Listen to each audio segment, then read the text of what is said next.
नमस्कार दोस्तों। शिक्षा के बिना मनुष्य बिल्कुल पशु समान होता है। शिक्षा अगर ना हो तो आदमी सही राह पे नहीं पहुंच सकता। शिक्षा के बिना आदमी सही और गलत में फ़र्क भी नहीं कर सकता। तो शिक्षा ही है जो हमें इंसान बनाती है और ये शिक्षा देते हैं हमारे गुरुजन। गुरुवन ज्ञान नहीं, अगर गुरु नहीं है तो आपके पास ज्ञान नहीं है। गुरु ही हमें सही मार्गदर्शन देते हैं अपने जीवन में नया आयाम पहुंचाने के लिए। तो ऐसे ही एक गुरुजन है जिनसे आपको मिलवाने जा रहा हूं। तो आइए अब उनके बारे में जानते हैं। नमस्कार सर। इंजीनियर से आके एकेडमी डाली, तो मैं ज़्यादा ना बोलते हुए आप एक बार थोड़ा सा हमारे दर्शकों को परिचय दे सकते हैं क्या? देखिए दर्शकों, जो अभी उन्होंने क्वेश्चन किया कि क्या वजह थी जो एक इंजीनियर थे, मैं इंजीनियर था और फिर कोचिंग शुरू करी। तो फ्रेंड्स, मैं आपको बताना चाहता हूँ, देखिए कि मैंने इंजीनियरिंग कंप्लीट किया था, उसके बाद अच्छा सा जॉब चल रहा था और कई चांसेस मिले फ़ॉरेन जाने के भी। फ़ॉरेन में कुछ ट्रेनिंग्स भी हमारी हुई और उसके बाद कुछ जॉब भी किया। फिर सब चल रहा था जीवन में, सब सही। लेकिन फिर कुछ परिस्थितियाँ ऐसी बनी क्योंकि मेरे जो फादर थे वो भी इंजीनियर थे, SDO थे इलेक्ट्रिसिटी बोर्ड में। तो रिटायर हो गए थे वो। उसके बाद मैं बाहर था और उसी समय उनको हार्ट अटैक हुआ। लेकिन इत्तेफाक से मैं उस समय आया हुआ था इंडिया, यहाँ पे घर पे ही था। तो उनको तुरंत मैं लेके यहाँ से तुरंत कानपुर में एक बड़े हॉस्पिटल में मैंने उनका एडमिट कराया उनको। उसके बाद उनका इलाज हुआ। फिर उनका बाईपास सर्जरी ऑपरेशन कराना पड़ा। तो उनका जब ओपन हार्ट सर्जरी ऑपरेशन हुआ तो उसके बाद मुझे ऐसा लगा कि उनको ज़रूरत है और अकेले वो शायद उनके लिए सर्वाइव करना ज़रा मुश्किल रहेगा, क्योंकि पापा और मम्मी यहाँ फर्रुखाबाद शहर में अकेले रहते थे उस समय। तो फिर मैंने ये डिसीजन लिया। उस समय मैं सोचा कि जॉब छोड़ के 1-2 साल पापा के साथ रहूँगा और उसके बाद वापस जाके फिर अपना जॉब करने लगूँगा, क्योंकि टेक्निकल फील्ड में क्या होता है कि अगर आपके पास एक्सपीरियंस है तो जॉब की कोई प्रॉब्लम नहीं आती है। अगर आप एक्सपीरियंस हैं तो आपको जॉब मिल ही जाएगा। फिर जब मैं वापस आया यहाँ तो हुआ क्या कि जब यहाँ आए तो भाई एक इंजीनियर आदमी यहाँ काम क्या करेगा भाई, 2 साल हम चुपचाप यहाँ बैठ के तो ज़िंदगी गुजार नहीं सकते थे। फिर क्या हुआ कि हमने सोचा कि चलो भाई क्या करें। तो जो भी मेरा एक्सपीरियंस था, एक्चुअली मैंने इंजीनियरिंग किया था, फिर MBA भी किया। तो उसमें जो भी मेरा एक्सपीरियंस था, वर्किंग एक्सपीरियंस, मुझे लगा उस एक्सपीरियंस का लोगों को फ़ायदा दे। तो जब हमने ये कोचिंग शुरू करी तो उस समय that time I did not even think कि इतने लंबे टाइम तक हम यहाँ काम करेंगे, इतने लंबे टाइम रुकेंगे। ये था कि 1-2 साल रहेंगे, पापा क्योर हो जाएंगे, तबीयत उनकी ज़रा बेहतर हो जाएगी पहले से, तो फिर वापस अपना जॉब ज्वाइन कर लेंगे। तो ये हम लोगों ने यहाँ पे मतलब काम तो शुरू कर दिया था। मेरी वाइफ आ गई थी यहाँ पहले, लेकिन फाइनली हमने एक प्रॉपर तरीके से कोचिंग शुरू करी 2005 में जी। तो इस वजह से हमको ये कोचिंग में इसलिए आना पड़ा क्योंकि ज़ाहिर है एक इंजीनियर आदमी जो टेक्निकल बैकग्राउंड से हो, वो एक कोई परचून की दुकान या जनरल स्टोर खोल के बैठता तो सेटिस्फेक्शन नहीं मिलता मुझे। तो फिर मैंने अपने एक्सपीरियंस से यहाँ लोगों को काफ़ी गाइड किया और आपने मालूम ही कि अच्छे रिजल्ट्स मिले सभी सारी फील्ड में।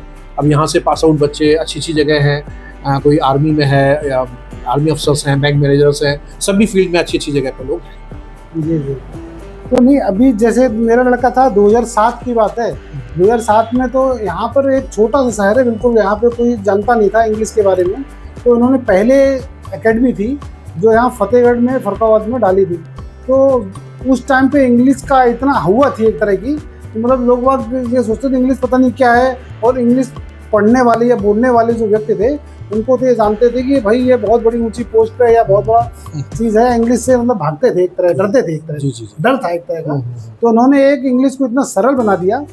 तो मैंने जितना अनुभव किया है कि अगर आपकी भाषा शैली अगर सही है तो आप उस सब्जेक्ट को बहुत बेहतरीन कर सकते हैं। तो आपने बच्चों को इतना बढ़िया तरीके से पढ़ाया। तो जो मेरे बच्चे की सक्सेस का राज है मात्र इंग्लिश है। बाकी क्योंकि इंग्लिश उन्होंने समझी तो बाकी चीज़ रटनी नहीं पड़ती। तो अगर आपको भाषा आती है तो वो सब्जेक्ट बहुत जल्दी आसानी से समझ में आ जाता है। तो सक्सेस का राज है सर की कोचिंग।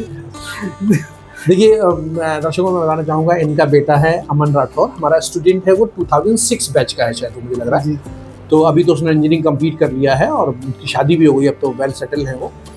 तो अमन राठौर, देखिए, एक तो बच्चों के भी ऊपर डिपेंड करता है कि बच्चा कितना इंटरेस्ट ले रहा है, कितना उसको आता है, कोई मायने नहीं रखता है। इवन यहाँ कई स्टूडेंट्स ऐसे भी आए हैं जिनको बिल्कुल अल्फ़ाबेट भी का ज्ञान नहीं था, उनको ABCD, small ABCD, capital ABCD, वहाँ से उनको सिखाना शुरू किया और वो they are running their own coaching, वो अपना क्लासेस ले रहे हैं, इंग्लिश स्पीकिंग क्लासेस चला रहे हैं। तो इनके बेटे में ये फ़ायदा था कि इनका बेटा बहुत एक टारगेट ओरिएंटेड व्यक्ति था, मतलब उसको ये करना है तो करना है। तो मैंने उसको गाइड किया और फिर पेरेंट्स का भी कहीं ना कहीं हाथ रहता है। पेरेंट्स आपका जो संस्कार थे कि उसको मेन चीज़ जो टीचर्स बता रहे हैं, whatever they are teaching you, if you are taking interest. एक तो होता है गए क्लासेस करी और क्लासेस करने के बाद एक फॉर्मेलिटी वापस आ गए, और दूसरा कि what ever is being taught in the classroom, आप उससे ध्यान दे रहे हो, आप उस पर अटेंशन पे कर रहे हो, आपको लग रहा है कि हाँ ये क्लास जो पढ़ाई गई ये मैं सीखूँ ठीक से, इसको मैं अपने लाइफ में भी इम्प्लीमेंट करूँ तो फ़ायदा है। और अगर आपने केवल एक फॉर्मेलिटीज़ के मतलब कि बस जाना है, क्लास करनी है, आना है, जो आजकल बच्चे कर रहे हैं, मैं देख रहा हूँ कि कोचिंग का एक पैटर्न चल गया कि बस जाना है, कोचिंग में बैठना है, वो आना है, और उनसे अगर आप नेक्स्ट डे पूछें कि आपने कोचिंग में क्या पढ़ा, क्या किया कल, तो they are not able to even give reply that what they have studied, कि उन्होंने क्या पढ़ा है। तो क्लियर होना चाहिए बच्चों को। और दूसरा, इनके बेटे में ये अच्छी बात थी कि वो जो भी कुछ सीखता था इंटरेस्ट लेता था। और इंटरेस्ट अगर आप किसी भी चीज़ में, not only, I am not talking about only English, I am not talking about only particular subject, कोई भी चीज़ हो, कोई भी स्किल हो, कार ड्राइविंग है, खाना बनाना है, और भी कोई काम है, कोई भी काम, वो अगर आप इंटरेस्ट ले रहे हैं तो आप सीखें। तो आपके बच्चे में सबसे अच्छी चीज़ थी इंटरेस्ट लेके सीखता था। और दूसरा, उसको मीन्स जो उनको ज्ञान दे रहा, उनकी वैल्यू भी समझता था, उनको रिस्पेक्ट करता था। वो चीज़ अब आजकल स्टूडेंट्स में धीमे धीमे, उतना हर एक में नहीं लेकिन कुछ स्टूडेंट्स में काफ़ी कम हो गई है। वो बहुत सब चीज़ों को बड़ा लाइट ले रहे हैं क्योंकि उनको ईजी मिल जा रहा है। पहले क्या होता था कि इंजीनियरिंग में हमको एक प्रॉपर एग्ज़ाम देके सिलेक्शन लेना पड़ता था। आजकल क्या हो रहा है कि आपने 12th पास किया, अगर माँ बाप पैसा लगा दे रहे हैं तो हर एक बच्चा कहीं भी एडमिशन ले सकता है। तो इस वजह से अब बच्चे उतना ध्यान नहीं दे रहे, ये प्रॉब्लम है। नहीं तो आजकल के बच्चे क्या है ना, कई लोग तो बच्चे जिनमें ज्ञान कम है, ऊपरी ज्ञान है, नीचे गुब्बा जैसे बलून भरा होता है, जी जी जी, इष्टा है, वो अपने शिक्षक को महत्व तो नहीं देते इतना ज़्यादा। वो बोलते हैं हमने पैसे पेड कर दिए, तो उन्होंने पैसे ले लिए, हमने पैसे से पढ़ लिया तो बस बराबर हो गया सब का। ऐसा नहीं, जब तक आप शिक्षक का, अपने गुरुजन का आदर सम्मान नहीं करेंगे तो वो आपके अंदर एकदम लचीलापन आएगा ही नहीं आपको। और सर ने एक बात और भी सही कही थी कि उन्होंने कहा कि क्या है कि बच्चे रट के उसे पास कर देते हैं, क्योंकि होता क्या है, अधिकतर अब पेरेंट्स भी चाह रहे हैं और बच्चे भी सभी मतलब इंग्लिश मीडियम स्कूल्स में पढ़ रहे हैं। तो इंग्लिश मीडियम स्कूल में पढ़ने से होता क्या है कि देखिए, आपकी मदर टंग, आप ये तो नहीं भूलें कि आपकी जो मातृभाषा है वो हिंदी है। जब आप हिंदी में जो सब्जेक्ट आप हिंदी में ही पढ़ रहे हैं, तो क्योंकि वो हिंदी आप सुबह से शाम तक बोल रहे हैं, हिंदी को आप अच्छी तरह समझते हैं, तो आप हिंदी में वो सब्जेक्ट पढ़ रहे हैं तो आपको ईजी वो समझ में आएगा। लेकिन आप वो इंग्लिश में पढ़ रहे हैं, अब ट्रेंड चल रहा है कि नहीं साहब हमें इंग्लिश मीडियम में ही एडमिशन लेना है, तो उसमें क्या होता है कि बच्चों को इंग्लिश क्लियर नहीं होती है, उनकी कॉन्सेप्ट क्लियर नहीं है, उनको इंग्लिश का सेंटेंस पढ़ के समझ में नहीं आ रहा है कि क्या पूछा जा रहा है क्वेश्चन में और हम लिख क्या रहे हैं। वो क्या कर रहे हैं, उसको रट रहे हैं, रटने के बाद उसको लिख आ रहे हैं, मतलब they do not even understand कि क्या है ये, मतलब हमने क्या क्वेश्चन पूछा गया, क्या लिखा। मैं तो कहूँगा एक तरीके से उन्होंने क्वेश्चन की डिज़ाइन को देख लिया और उस डिज़ाइन का ये आंसर देना है, तो इससे चल रहा है। अब क्या है, जब आप इंग्लिश मीडियम में बच्चा पढ़ रहा है, उसका इंग्लिश का कॉन्सेप्ट क्लियर है, मतलब उससे सेंटेंस क्वेश्चन पढ़ के समझ में आ रहा है कि हाँ ये क्या पूछ रहा है, तो जाहिर है कि वो उसको प्रॉपर रिप्लाई देगा। जैसे जब पेरेंट्स आते हैं एडमिशन लेने, तो मैं कहता हूँ कि मुझे कई बार सरस्वती शिशु मंदिर स्कूल जो होते हैं, तो वो हिंदी मीडियम के बच्चे होते हैं, मैं उनसे कहता हूँ कि अगर आप सरस्वती शिशु मंदिर के बच्चे से सूर्य, चंद्रमा और पृथ्वी के बीच में संबंध पूछेंगे तो इजी रिप्लाई देगा, बताएगा उसे कि हाँ कि भाई पृथ्वी सूर्य की उपग्रह है, वो सूर्य के चारों ओर चक्कर लगाती है, और चंद्रमा पृथ्वी का उपग्रह है, वो पृथ्वी के चारों ओर चक्कर लगाता है, वो ठीक से एक्सप्लेन करेगा। अब ये हम इंग्लिश मीडियम के बच्चे से पूछेंगे तो क्या प्रॉब्लम होगी कि वो हटा हुआ है, वो कहेगा अर्थ रोटेट्स, सन रोटेट्स, ये वो मतलब उसे क्लियर नहीं है, मतलब he is not having clear concept in his mind, बस वो आंसर दे रहे हैं।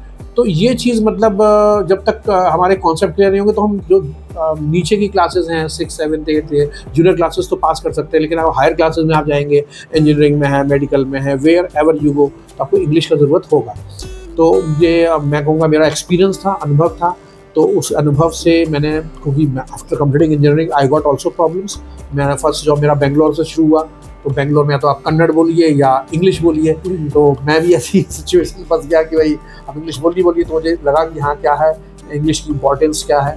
तो फिर मुझे लगा कि जो मैंने मतलब स्टार्टिंग करियर में अपने सीखा इंग्लिश को अपने तरीके से, तो वैसे ही मैंने सोचा कि बच्चों को भी ऐसा करूं कि इंग्लिश के मामले में उन्हें कोई प्रॉब्लम ना आए कि इंग्लिश की वजह से वो पिछड़ गए, ऐसा तो अभी इंग्लिश का फ़र्क इतना है कि जैसे मेरे घर में कोई ज़्यादा इंग्लिश बोलने वाला नहीं है, मैं तो नॉर्मल आर्मी मैन हूँ, इतना ज़्यादा इंग्लिश नहीं अच्छी थी, लेकिन सर के पढ़ाए हुए अंतर इतना देखिए, इंजीनियरिंग कॉलेज है तो उनको पुराने स्टूडेंट को बुलाते हैं, तो मेरे बच्चे को वहाँ पे बुलाया गया, बोला कि पुराने स्टूडेंट को बुलाते हैं कि 30 मिनट्स का या 20 मिनट्स का था, उन्होंने बोला कि अपना लेक्चर डिलीवर करना है अपने स्टूडेंट के सामने से, तो लगभग 5000 स्टूडेंट थे हॉल में, 20 या 30 मिनट्स के लिए बुलाया था। तो मेरे बच्चे ने जब वो लेक्चर डिलीवर करना स्टार्ट किया, आई टू आई कॉन्टेक्ट किया, तो 2.5 घंटे तक कंटिन्यू इंग्लिश में उन्होंने डिलीवर किया था, और 5000 स्टूडेंट में से एकमात्र स्टूडेंट नहीं था वहाँ पे।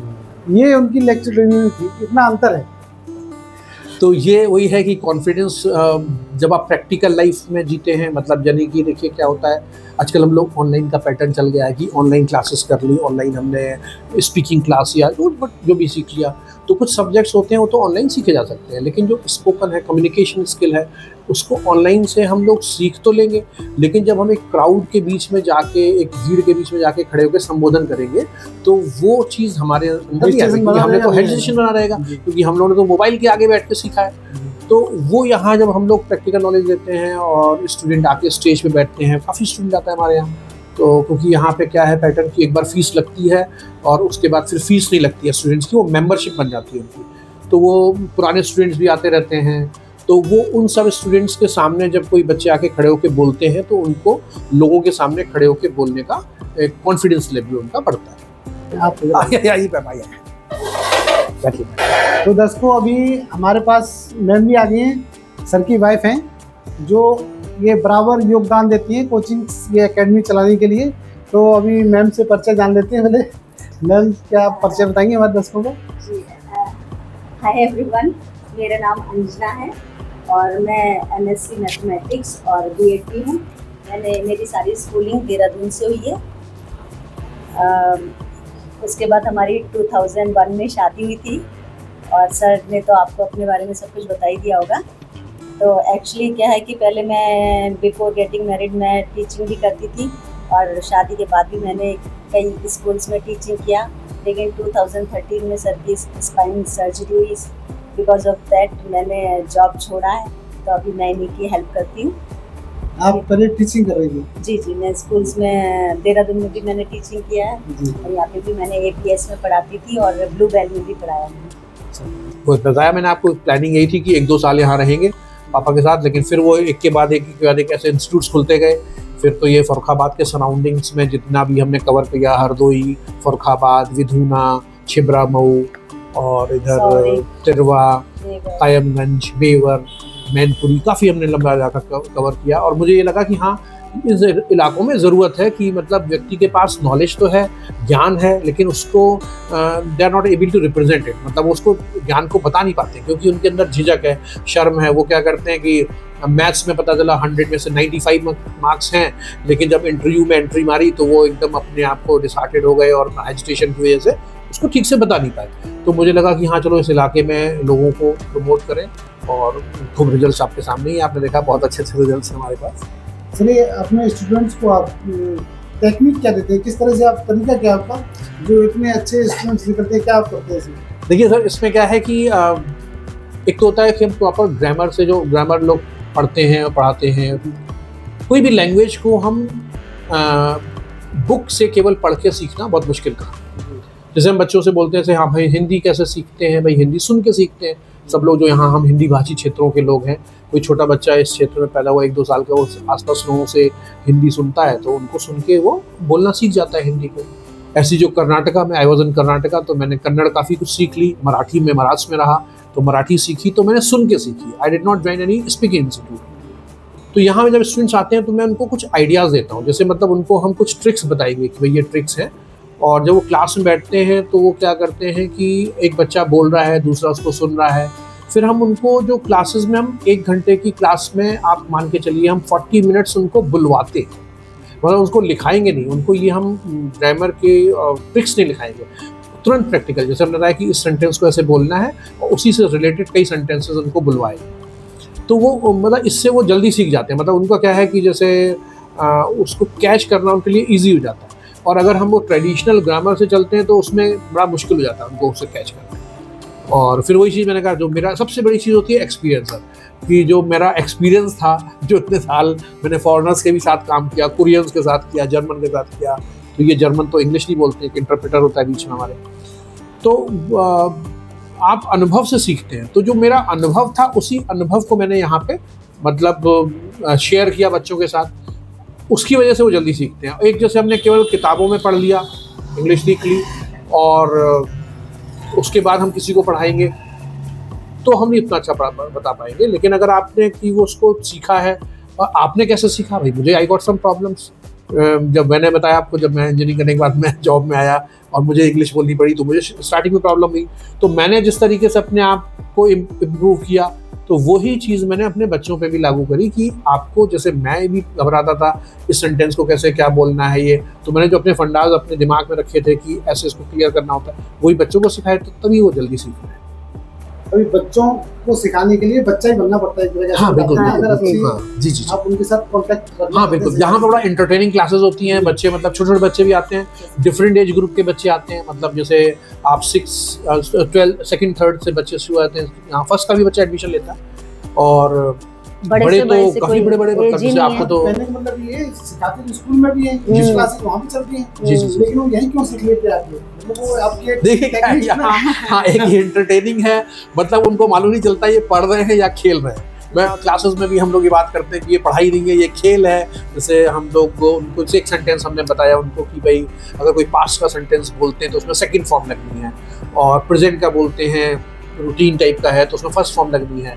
तो हम बार बार कुछ सेंटेंसेस बोलेंगे, उसे हम एक बार पास्ट बोलेंगे, एक बार प्रेजेंट बोलेंगे, तो सब बच्चे उसे बोलते रहेंगे। तो हम कहेंगे कि देखिए जैसे मैं पास्ट बोलूँ तो सेकंड फॉर्म लगानी है, और लगे रूटीन है तो फर्स्ट फॉर्म लगानी है। तो मैं सेंटेंस बोलता रहूँगा हिंदी में, वो उसको फटाफट इंग्लिश में कन्वर्ट करेंगे। कुछ बच्चे उसमें गड़बड़ करते हैं, तो मैं कहता हूँ ये खेल है। जैसे आप इसमें ये नहीं हार मानिए, कोई प्रेशर नहीं, मतलब आप ये ना सोचे कि मैंने पास्ट का सेंटेंस बोला, सेकंड फॉर्म लगानी थी, मैंने फर्स्ट लगा दी। हमने कहा हम लोग चिड़िया ओढ़, तोता ओढ़, मैना ओढ़ और भैंसिया ओढ़ भी कह देते थे।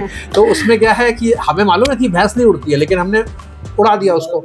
तो इसका अंदर ये नहीं कि हम बेवकूफ़ हैं, हमें मालूम है भैंस नहीं उड़ती है, लेकिन गलती लगी। तो प्रैक्टिस में जब हम बार बार प्रैक्टिस करेंगे, तो जब हम बार बार जानेंगे तो हमारे दिमाग में वो सेट हो जाएगा। तो वो बच्चे खूब इंटरटेनिंग क्लास होती है, बड़े मजे होते हैं क्लास में, और वो बहुत अच्छी तरह सीख जाते हैं। छोटे बच्चे और बड़े बच्चे, हाँ, दोनों में क्या होता है, बड़े बच्चे अगर छोटे के साथ रखोगे ना, जी जी, तो उनको ऐसे से लगेगा ये छोटा वाला बोल रहा है, हमें बोलता है। जी हाँ, बिल्कुल सही, बिल्कुल सही। हाँ, उनको क्या आप कैसे मैनेज करते हैं? देखिए क्या है कि मतलब दुनिया में मैं वही बताऊंगा अपनी जो अनुभव मैंने सीखा है। जब मैं नई इंडस्ट्रीज को ज्वाइन करता था, नई फैक्ट्री को ज्वाइन किया, तो जब मैं नई फैक्ट्री को ज्वाइन करता था और मैंने एंट्री मारी फैक्ट्री में, तो लोग मुझको देख के डरते थे, जो वहाँ के पुराने इंजीनियर्स थे, जो पुराने एम्प्लॉइज़ थे, क्योंकि मैं वहाँ एंट्री मारा तो मेरा देखने में भी मैं एक अलग तरीके का लगता हूँ। तो देखते थे कि पता नहीं इंडियन है, फॉरेनर है, कि जापानीज़ है, चाइनीज़ है, अजीब सा लग रहा है कि नेपाल का है, कहाँ का है, और कितना एक्सपीरियंस है। वो मुझसे डरते थे और मैं उनसे डरता था, क्योंकि वो वहाँ पहले से काम कर रहे हैं। मैं सोचता था कि उनके पास तो ज़्यादा अनुभव होगा, वो तो ऑलरेडी पहले काम कर रहे हैं। तो ये दुनिया में सब एक दूसरे को देख के डरते हैं। वैसे ही यहाँ पे जब एडमिशन हुआ एक बार, तो एक छोटे बच्चे थे, वो सब आए थे मिलने मुझसे एडमिशन लेने के लिए, और एक लड़की थी वो एम इंग्लिश में करी हुई थी, और कुछ स्टूडेंट्स थे वो 6, 7, 8 के थे, और वो सेम अच्छे एक स्कूल के थे, यहाँ पे इंग्लिश मीडियम स्कूल के। तो वो क्या हुआ कि जब उन्होंने बच्चों ने बात करते देखा, तो बोले कि सर मैं अकेले में बात करूँगा। मैं क्यों? बोले दीदी जो एम इंग्लिश की हुई हैं, इनको सर आप अंदर भेज दीजिए, हम आपसे बात करेंगे अकेले में। तो मैंने कहा हाँ बताओ, तो उनको मैंने भेज दिया। बोले सर ये तो दीदी ने एम इंग्लिश में किया हुआ, तो बहुत बड़ी हैं, और इनके साथ हम लोग कैसे सीखेंगे, क्योंकि तो ज़्यादा जानती हैं और हम लोग तो कम जानते हैं। फिर वो दीदी आई, उन्होंने कहा कि सर मैं भी अकेले में बात करूँगी आपसे। मैं क्यों? फिर वो बच्चे अंदर चले गए। मैंने कहा भाई आप बात बताइए क्या प्रॉब्लम है। बोली सर ये जो बच्चे हैं ये तो इंग्लिश मीडियम स्कूल के हैं, मैंने तो सारी पढ़ाई यूपी बोर्ड से की है, हिंदी मीडियम से, तो ये तो ज्यादा तेज होंगे सर। तो डर रहे। तो मैंने सबको बुलाया, मैंने कहा देखो सब एक दूसरे से डर रहे हैं। तो मैं बच्चों से मजे लेता हूँ, मैं कहता हूँ जो डरा सो मरा, गब्बर सिंह ये कह कर गया, जो डर गया सो मर गया। डरना नहीं है, डटे रहो, आगे बढ़ जाओगे। तो यही है कि यहाँ खूब मज़े होते हैं, बच्चों को मालूम ही चलता है कि वो एक सर से मिल रहे हैं, टीचर से मिल रहे हैं, या वो इनके अपने साथ के किसी दोस्त से मिल रहे हैं। तो जो हमारे इंजीनियर्स आते हैं, कई इंजीनियर्स भी यहाँ स्टडी करने आते हैं, इवन आर्मी से आते हैं, आपको मालूम ही है, हवलदार, ACC commission, PCS, LSL, SCO commission के लिए, और कई ने कमीशन एग्ज़ाम क्लियर भी किया है। कई हमारे स्टूडेंट्स जो हैं वो लेफ्टिनेंट कर्नल रैंक तक हैं, मेजर तो बहुत ढेर सारे हैं इस समय यहाँ से, हाँ, जो कमीशन लेके आगे बढ़े हैं। तो वो यही है, मैं कहता हूँ कि मतलब कि ग्रुप में बैठिए, उनको भी बड़ा मज़ा आता है। जो बड़े लोग आते हैं वो बच्चों के साथ बैठते हैं, तो वो भी उनका एक स्कूलिंग लाइफ दोबारा जीते हैं वो, क्योंकि वो भाई हवलदार बनने के बाद आर्मी में एज ए हवलदार जॉब कर रहे हैं, शादी हो गई, बच्चों में उलझे हुए हैं। तो जो स्कूलिंग लाइफ है वो सबसे मज़े वाला जीवन होता है। तो जब वो आके दोबारा यहाँ आके एडमिशन लेते हैं और छोटे बच्चों के साथ भी पढ़ रहे होते हैं वो, तो उन्हें भी बहुत मज़ा आता है। उनको भी लगता है कि हमारी स्कूलिंग लाइफ फिर से हम जी रहे हैं, और वो भी मज़े मज़े में सीखते हैं। उसमें से कई ने कमीशन अफसर बन गए हैं, उन्होंने कमीशन क्लियर किया। ऐसा भी होता होगा, जैसे छोटा शहर है तो अब तो शायद बराबर आ गया है, जैसे मेल फीमेल में डिफर रहता है। कई बच्चे बोलेंगे कि तो इसके आगे शर्म लगी, बेइज्जती महसूस होगी। हाँ, बिल्कुल बिल्कुल बिल्कुल होता है। कई बार होता है, कई बार ऐसे लेट गर्ल्स आती हैं कि सर ऐसा है कि कोई ऐसा बैच हो जिसमें केवल गर्ल्स हो, लड़के भी ना जाते हैं, लड़के की सर ऐसा कोई बैच हो जिसमें केवल बॉयज़ हो, लड़कियां ना हो। तो देखिए उसमें क्या होता है, मैंने एक बार पूछा, एक लड़की बोली कि सर ऐसा कोई बैच हो, एक तो बहुत अजीब से बोली सर जिसमें कोई ना हो, मतलब ऐसे ज़्यादा लोग ना हो और मैं अकेले पढ़ूँ, ऐसा कोई है? मैंने क्यों बोली, हमें घबराहट होती है। तो हमने कहा भाई आप इंग्लिश बोल के फिर क्या करेंगे, क्यों सीखना चाहते हैं इंग्लिश, आप कुछ बनना चाहते हो, उसका फ़ायदा क्या होगा? अगर आप ऐसी घबराहट रहेंगे, आप लोगों को फेस नहीं कर पाएंगे। अगर मैं कार चलाना सीख लूँ और मैं कहूँ कि आज मैं यहाँ से कानपुर जाऊँगा और गाड़ियाँ देख के मुझे घबराहट होती है, पूरी रोड खाली कर दी जाए यहाँ से कानपुर तक की, और तब मैं यहाँ से कानपुर जाऊँगा, तो ये संभव नहीं है। तो ऐसे गाड़ी ड्राइविंग से कोई फ़ायदा नहीं है, तो इसलिए आप इंग्लिश ना सीखिए। तो सबसे पहले तो आपको लोगों को फेस करना आना पड़ेगा।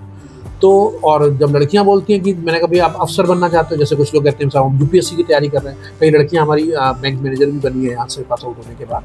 तो मैं कहता हूँ जब आप जाओगे कहीं काम करोगे ऑफिस में, तो हाँ भाई जेंट्स भी होंगे, लेडीज़ भी होंगी, और आपको सबको इंटरेक्ट होना पड़ेगा, सबसे बात करनी पड़ेगी। तो how will you talk to them, मतलब कैसे बात करोगे? अगर तुम सबसे पहले तो अपनी ये झिझक, हेजिटेशन रिमूव करो।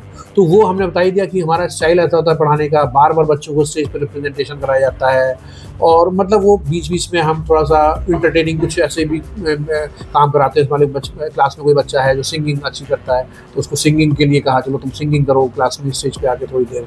तो उनको मतलब उनको ऐसा माहौल दिलाते हैं कि उनके अंदर जो हेजिटेशन नाम की चीज़ ना रहे, कि कहीं खड़े होकर बोलना हो तो झिझक किसी भी तरह ना आए। मतलब बड़ी बैच अलग नहीं करते हैं, लेकिन उनको बैच को सरल बना देते हैं। हाँ, मतलब उनको देखिए अलग अलग सेपरेट करेंगे, फिर वही चीज़ है कि वो अगर सेपरेट पढ़ेंगे तो उनको अंदर वो चीज़ नहीं आएगी जो उनको आनी चाहिए। जाहिर है कि कोई भी बच्चा, मैं कहता हूँ कोई भी आप जो पढ़ाई कर रहे हो कुछ ना कुछ बनने के लिए कर रहे हो।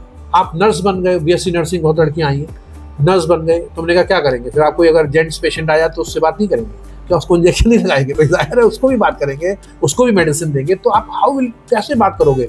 तो आपको लोगों को सामना करना आना चाहिए। इसलिए हम क्या करते हैं, पूरा मिक्स बैच रहता है, उसमें गर्ल्स बॉय, अनुशासन नंबर 1 रहता है, क्योंकि आपको ऐसे मालूम ही है हमारे आर्मी पर्सनल्स के बहुत बच्चे यहाँ आते हैं, और अच्छे अच्छे जो एडमिनिस्ट्रेटिव अफसर्स हैं, इवन कई बार यहाँ जिलाधिकारी जी के बच्चे, DM, SDM, और तो अनुशासन नंबर 1 रहेगा। जैसे आर्मी में जो कैप्टन्स हैं उनकी वाइफ, मेजर की वाइफ कई बार एडमिशन लेती है।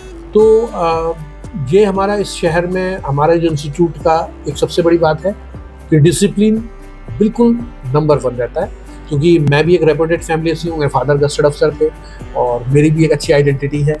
तो मैं चाहता हूँ कि डिसिप्लिन के मामले में कोई ऐसी चीज़ ना हो जिससे कि हमारा सिर नीचा हो। मैं बच्चों को ही समझा देता हूँ कि जब आप यहाँ से जाएँ, मेरे पास एक कंप्लेंट ना आए कभी भी कि वो ग्रेट ब्रिटेन इंस्टीट्यूट के बच्चे वहाँ थे और इस तरीके से लड़ रहे थे, या बोलने का तरीका उनका अच्छा नहीं था, वो चीज़ मतलब मेरे सुनने में ना आए। तो बच्चे भी साथ देते हैं, अच्छा वो अपने आप को बदलने की कोशिश करते हैं। आपके पास पेरेंट्स भी आते हैं पढ़ने के लिए? हाँ, मतलब पेरेंट्स भी आते हैं, और मतलब ऐसे भी आते हैं मम्मी बेटी, पापा बेटा, पापा बेटी से पूरा इस टाइप से पेयर में आते हैं लोग, अभी भी आ रहे हैं। आपके पास ज़्यादा से ज़्यादा एज वाले कितने आ रहे होंगे?